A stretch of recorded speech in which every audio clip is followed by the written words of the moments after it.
Undead and Married is a romantic vampire cozy mystery and is book one in Andy Lowe's Blood Bond Agency series.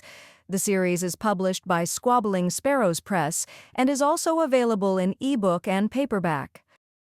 Chapter 9. With time slipping away, Eva once again snatched up the completed forms and rushed over to the stairs to the dimly lit subterranean heart of the building. Tempting though it was to delay the Baroness until George's return, she didn't dare. The musty smell of damp granite assailed her as she descended, the creep factor backed up by her heart pounding in her chest.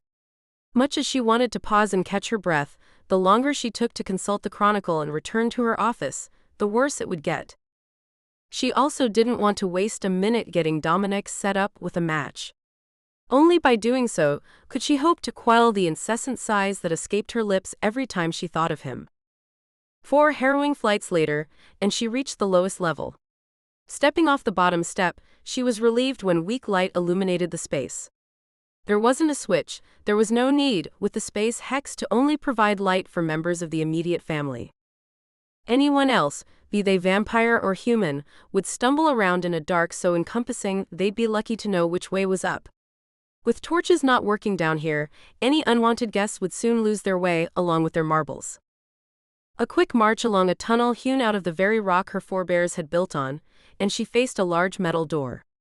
This could be mistaken for your typical bank vault, were it not for the engravings. Etchings twisted, twirled, and twined over the surface, with nothing financial institution about them.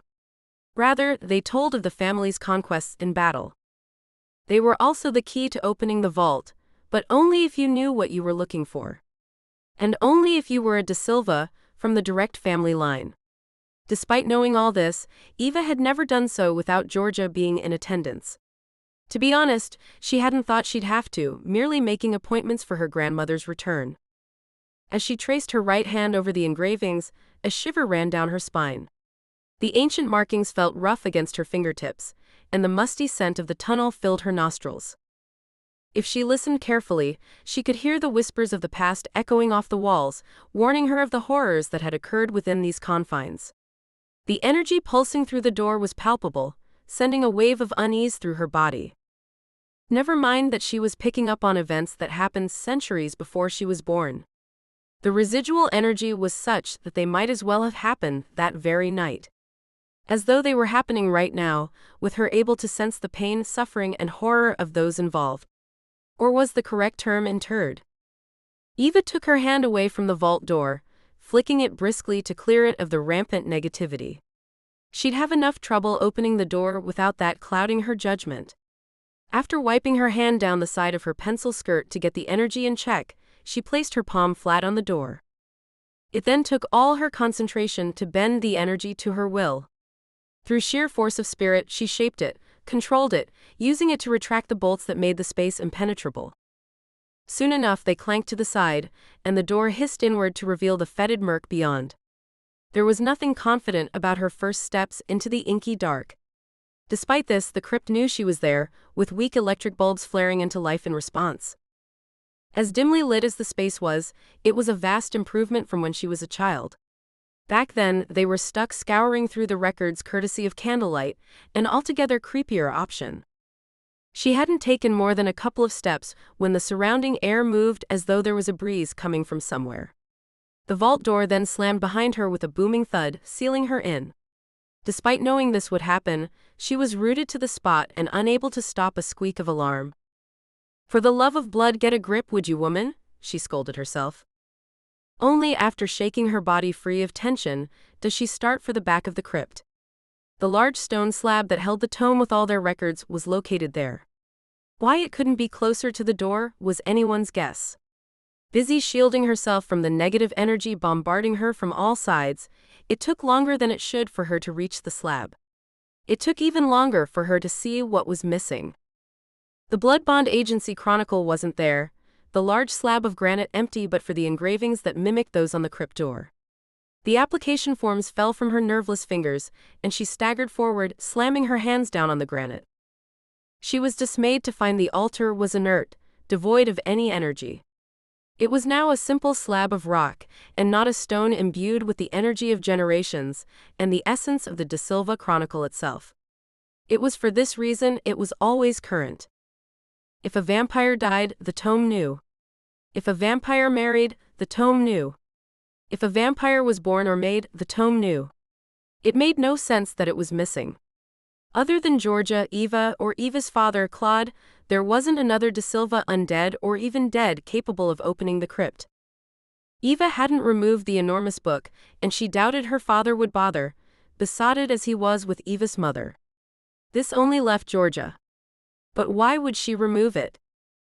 Didn't she trust Eva to look after it? Her grandmother being in the dark about the V-match program, she'd be expecting Eva to use the Chronicle to complete any matches if the need arose. Without it, Eva risked a mismatch. Without it, Eva couldn't match at all. Unless. Thoughts as to the struggle to complete matches for the Baroness and Dominik delayed her realization of the chief danger she was facing. Where was the Chronicle itself? It was there a couple of days ago, when her grandmother went through her pre-bite departure plan, as only a vampire can. Hadn't Eva just reminded herself that the contents could start a vampire war? Helping a couple of vampires to get hitched was nothing compared to what would happen if the Chronicle fell into the wrong hands. Eva swung around and staggered back the way she'd come. A couple of feet away from the crypt door, she held her hands out, palms ready to connect, ready to get her out of there. There was no hesitation on her part this time. She slammed both hands hard against the door, discharging enough energy to have the bolts releasing immediately. It didn't help, with the heavy door creaking open at a snail's pace. Eventually, Eva's patience dwindled, and she squeezed through the narrow gap as soon as it was wide enough. The rough walls scraped against her arms before she made it safely out into the tunnel, letting out a deep sigh of relief. Her shoulders dropped, and she felt a sense of safety wash over her. She wouldn't be the first De Silva to be trapped in the family crypt, with the crypt sometimes having a mind of its own in who could leave. This was part of the reason she was loath to visit the place on her own. What if the crypt decided it wanted to hold on to her, for some unknown reason? Eva crossed her arms and hugged herself to stop from shivering. Next to her, the crypt door continued to open to its widest point, before immediately closing again. The loud clang when the bolts shot home assaulted her vampiric senses. She didn't stand still for long, instead walking to the bottom of the stairs and screaming, "Dee," as loudly as she could. There was no way she could phone from down here. Neither was there an intercom in this part of the building. "Lock the front door. I need you now." Her request bounced off the unforgiving walls, before eventually dying away. Eva cocked her head to the side, being rewarded with the sound of someone racing down the stairs. Her hearing being as acute as it was, she soon grasped that there were two people. Again, the air swirled around her, yet she knew there wasn't a breeze tenacious enough to make it down this far. If she didn't know better, she'd swear someone had just walked by her, although she soon dismissed this, with there not enough energy to cause concern. This changed soon enough when Dee and Lilith rounded the corner and flew down the last flight, landing next to her in a burst of violent energy. Their teeth were on show, and they were ready to do someone an injury. On seeing Eva wasn't in mortal danger, their fury soon morphed to surprise, then shock. What? What was so important? Dee ran her hands over Eva's head, neck, and shoulders, as if to check for unseen injuries. Eva swatted her hands away, forcing herself to concentrate on the biggest problem facing them. The Chronicle. It's gone. In a flash of teeth and hair, Dee was back into attack mode, her gaze darting around the narrow space as if to see who was responsible. Lilith, having picked up on the panic from the usually calm receptionist, joined in. The one vampire currently not in fight and bite mode was Eva. Instead, she was experiencing cold, dark terror at thoughts of what the theft meant. The question was, would she survive long enough for her grandmother to be given the privilege of killing her? She was giving thought to how much this would hurt, when Lilith went up on tiptoes and unclipped something from a rusty wall sconce. It was enough to break through Eva's thoughts of being chained to the altar, and a stake driven through her heart by her grandmother. The mere thought had her shivering involuntarily. Whatever their resident IT expert had retrieved, it was small enough that when she closed her fist, it was no longer visible. Eva lunged and grabbed the younger woman around the wrist, stopping her from putting whatever it was in the pocket of her velvet dress. "Show me." Show me now. Whether it was because of the pressure of Eva's grip or the energy pulsing around her in waves, Lilith's fingers uncurled to reveal a small black box. Didi and Eva leaned in for a closer look, their heads banging together hard enough that they pulled back. Eva released Lilith's wrist and tapped the small device. What is it? Lilith swallowed deeply before she could continue. It's a camera, of sorts.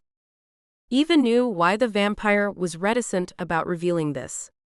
There wasn't a chance Georgia would have approved the installation of a camera at the end of the tunnel leading to the family crypt. Eva wasn't sure she would have either. But why do you want to record down here? Before Lilith could respond, Eva continued, It's not like you'll have been able to see anything of use. This was doubly so. Not only did the hall revert to the pitch of night when Eva left, but every time the crypt was unlocked, the pattern would be different. This meant it wasn't possible to copy it, nor could anyone fake energy like that. No sooner had Eva thought this than she recalled the energy swirling around Dominik Zilonka. The energy that had touched her own until she blocked it. No, it wasn't possible. He'd been with her the whole time. If you've enjoyed this chapter, we'd love it if you could give it a thumbs up. And if you'd like to continue the story, you can subscribe and tap the bell to be notified when the next chapter is released.